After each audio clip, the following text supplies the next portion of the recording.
Coming up on 522 on this Thursday morning, time to get our ag news and welcome in Bob Bosold. And Bob, saw you walking around with a big stick last night.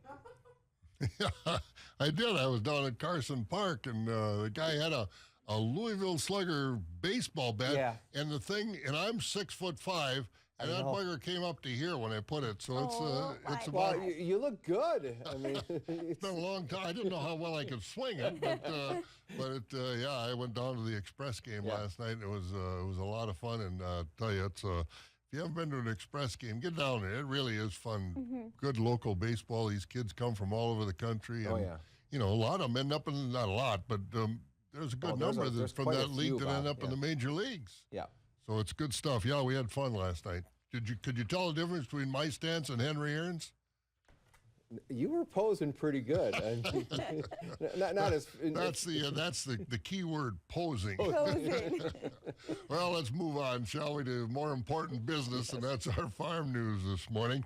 Well, with the planting season winding down now, there's a lot of anticipation for that June USDA World Agriculture Supply and Demand estimates, as well as that crop production reports, all wound into one. According to DTN, the Data Transmission Network, the pre-report outlook is that the USDA is going to focus on old crop supplies for both corn and beans, and it doesn't look like those numbers will change too much. That report comes out about 11 o'clock today. Always interesting, and affects the markets, of course. The USDA has approved new SNAP waivers in the program in many states, including Arkansas, Idaho, and Utah, expanding their efforts to restrict unhealthy food purchases under the SNAP program. Starting in 2026, those states will limit the SNAP-eligible items to encourage healthier food choices. Arkansas waiver excludes soda, candy, low-juice fruit drinks, and similar processed items. Idaho will eliminate soda and candy, while Utah will remove soft drinks from SNAP-eligible lists. Those states join Indiana, Iowa, and Nebraska, where similar waivers have already been signed. Well, the USDA is reminding Wisconsin producers, file your crop acreage reports now that the planting is pretty well done. After spring planting is complete, farmers should make an appointment with their local Farm Service Agency office to complete crop acreage reports before the application deadline. Now, the dates to keep in mind are, well, just one date. It's July 15th for spring seeded crops. Beans, if you're raising dark red kidney beans or light red kidney beans, hemp, perennial forage, pasture, rainlands, forage seeding, as well as CRP acreage. The other date is August 15th. That's for all other types of beans, cabbage, and cucumbers. If you need any assistance filing those reports, again, contact your Farm Service Agency office.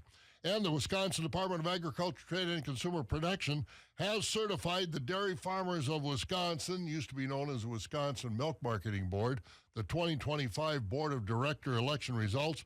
10 certified candidates ran for the board seats. And from our area, Gary Cohn from Medford will represent District 3, Lincoln, Oneida, Price, and Taylor counties.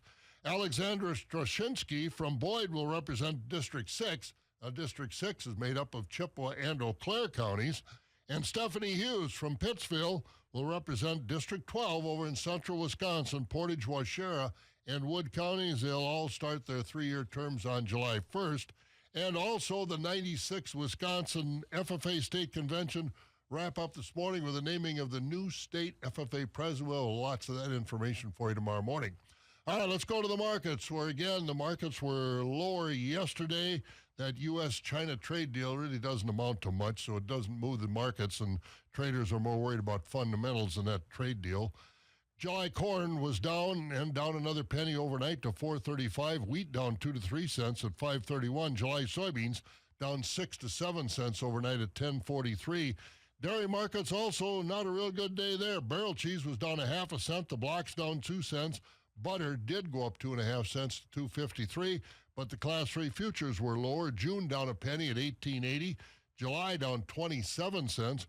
August down 24 at $18.82, and prices were lower all the way out through March. So that's where we are this morning, gang. And I could tell the other day I went out and rode my bike just a little bit. that air quality alerts that are out there, man, they're for real. You can feel that once you get any kind of exercise going. Well, you look at just walk outside and you look up at the sky, it just kind of looks dirty. Yeah. I know.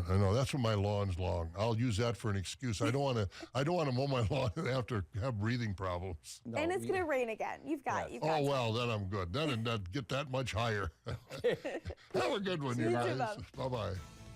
From the Blue Lagoon in Iceland,